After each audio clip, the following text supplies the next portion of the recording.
Hi folks, it's just me again, and I hope this camera is a little better. This is an old reconditioned camera that had some ocean water splashed on it when I was in California a few years ago, and it stopped working. So I took it apart, cleaned it all out, cleaned out all the salt water, and took out about a teaspoon of sand from it. So I'm hoping it works, but we'll see what happens. I've used it before and it seemed to work fine, but we'll see how it works now. Okay, anyway, let's get on with it. This is about some of the visions that I've been seeing, some since the 80s, but most of them since the late 90s and the early part of this millennium, from 2000 to about 2010 or so. And I've put them on paper. Sometimes the visions in my head, they're so vibrant and they stay there. I can't get them out. And so I have to put them on paper. So I put them in some kind of order, and I will go through them one at a time. It covers everything. A little bit of the tribulation period, not much though, and a lot of the heavenly city, and then the 1,000 years of peace. So anyway, here we go. The first one, to start off with the tribulation period, again, there's just one picture. This is a picture of the fire consuming the earth. You can see a city there, and you can see the mountain range. And all the pictures that I had seen in my head of that particular event, the fire consuming the earth, I saw again, or those images were confirmed when I saw that movie. It was a Nicolas Cage movie, The Knowing, I think it is, about all those numbers. Anyway, at the end of the movie, you see the fire sweeping over the entire planet and burning up the whole planet. And when I saw that sequence, it was just like amazing. That's exactly what I saw.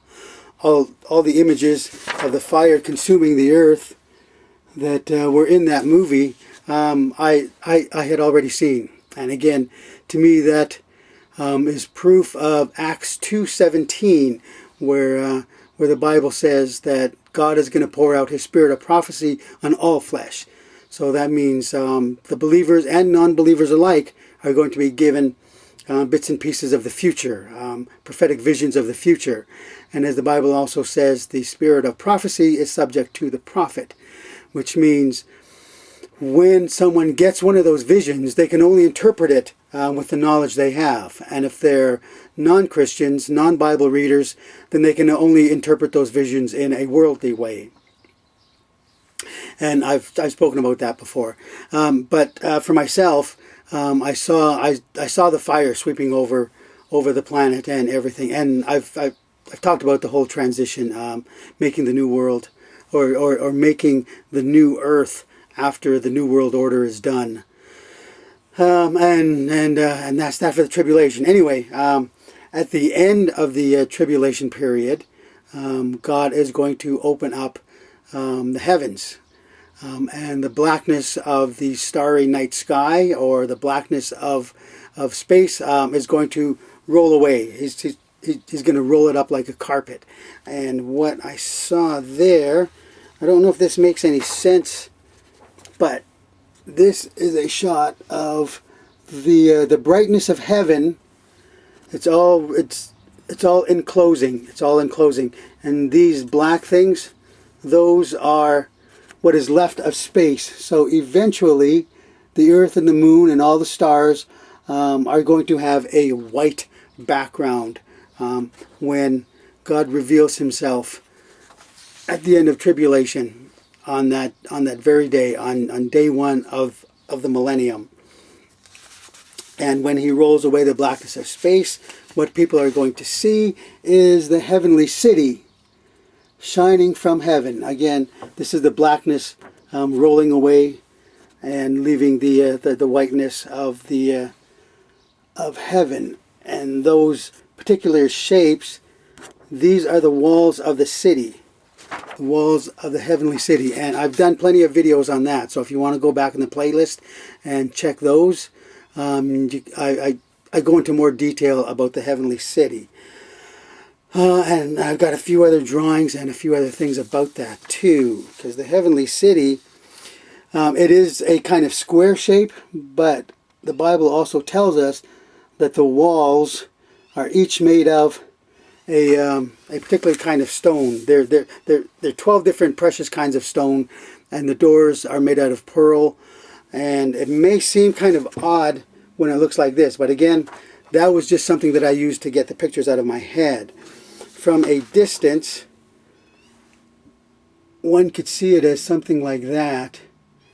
And again, the pencil sketches do absolutely no justice, because the wall itself is, or the city itself is, transparent. I did this little model. And each of these gates, there are 12 gates, 3 on each wall. Each gate is made out of a single strand of pearls. And the city, when I had the dream of visiting the holy city, it took 3 nights for me to collect all that information, or for the Lord to show me that information.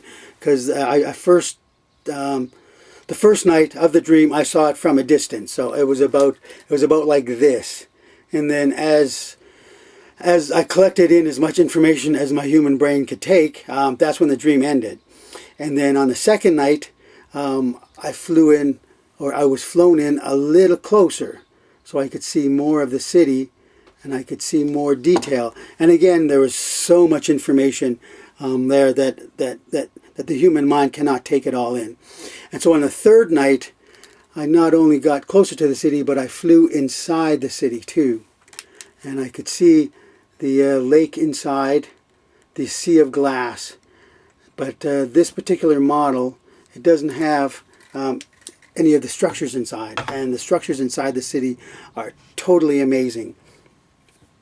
And remember, even though we can draw pictures of it, we can't get a full scale of what the actual city looks like, because the city is, I think, 1,500 miles, or 1,400 miles by 1,400 miles by 1,400 miles. So the city itself, the wall, is the size of a continent. And if I were to put it to scale, this is a scale model of it. This is the city, and as you can see, it fits quite comfortably inside of North America. So the city of God is amazingly huge, and it may look just like a simple little square, but that's because we can't see it for what it actually is. Because remember, it's transparent and it glows, and there's roads, and it's just so amazing. I can't wait to see it again with my real eyes. I saw it with my spiritual eyes, my dream eyes, and it's just absolutely amazing. And one thing I noticed as well, I've got other visions, and this may not make sense to you, but I had to draw them down. But the gates of the city, each of the 12 gates, when you go into the gate and you go into the city, it slopes upward. So it looks kind of like this. When you enter the gate, everything is sloped upward. So as you get into the city, you'll see that everything moves in kind of an upward position, or an upward placement. Because basically, and I'll show you why. Here's another explanation. The city itself, here's the square, but all the buildings are built on top of a kind of platform that goes up and it goes down.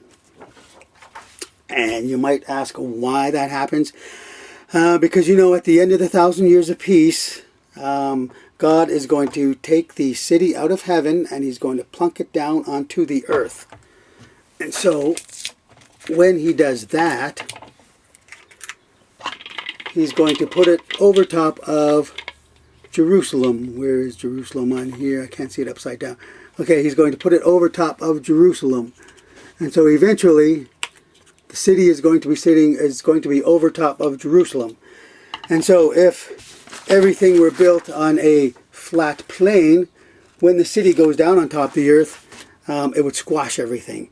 And so Heaven City is built on a platform leading upward, so that the whole country of Israel, basically all the Middle East, the three greatest cities, the Bible says, will be Jerusalem, Assyria, and Egypt. Those will be the three brightest, most beautiful cities on the face of the planet during the 1,000 years of peace. So that's why everything is built on kind of a ramp, an upper level, so that when God brings a city down, it's not going to squash anything. So the three greatest cities in the Middle East are going to be placed underneath the holy city. So there will be kind of a multi-level city. Not only will there be the cities that we build during the 1,000 years of peace, but the Middle East, Jerusalem, Assyria, and Egypt, being the most beautiful cities, they're going to be even further enhanced with their beauty by having the holy city of God sitting on top of them. And again, it's transparent, so it has a whole new look. It's going to be totally amazing. I've said before, but the world and the earth that we'll be helping to create during the 1,000 years of peace is totally amazing compared to what the world is now. Right now, the world has a lot of good things that we've created and that we've made for vacation and leisure, but it's just a pencil sketch compared to the beautiful painting that's going to be coming during the 1,000 years of peace. And even that is going to be a pencil sketch compared to the beautiful earth that's going to be happening at the end of the 1,000 years of peace, when God makes earth his home. Okay, now let's get back on to some of the sketches. Oh yeah, right. One more thing, one more drawing, and I've got tons of drawings. These ink sketches are just some of the stuff that I had to get out of my head quickly, but I've also got tons of drawings on larger sheets of paper. Okay, as you know, the Bible tells us that the gates of heaven will never be closed. They have gates and they swing back and forth, and say that they don't really shut, although they can be put in different positions. But what I've seen in my other visions is here we have the gates. This is the city itself, basically, and each foundation is made out of a different precious stone. And each of the gates, they extend from top to bottom, 1,400 miles wide, and each one is made out of a single pearl. And when you get closer, you'll see why the gates can never be closed, because they pivot. This is one of the gates here. They pivot, and the foundation stone, so from the bottom of the gate to the floor, that's about 10 miles high. So that's why the gates can never be closed. So you are just a little tiny speck here, and you look 10 miles up and you can see the bottom of the gate. And these walls are precious stones, and so on and so on. And so they kind of swing back and forth like the doors of a saloon.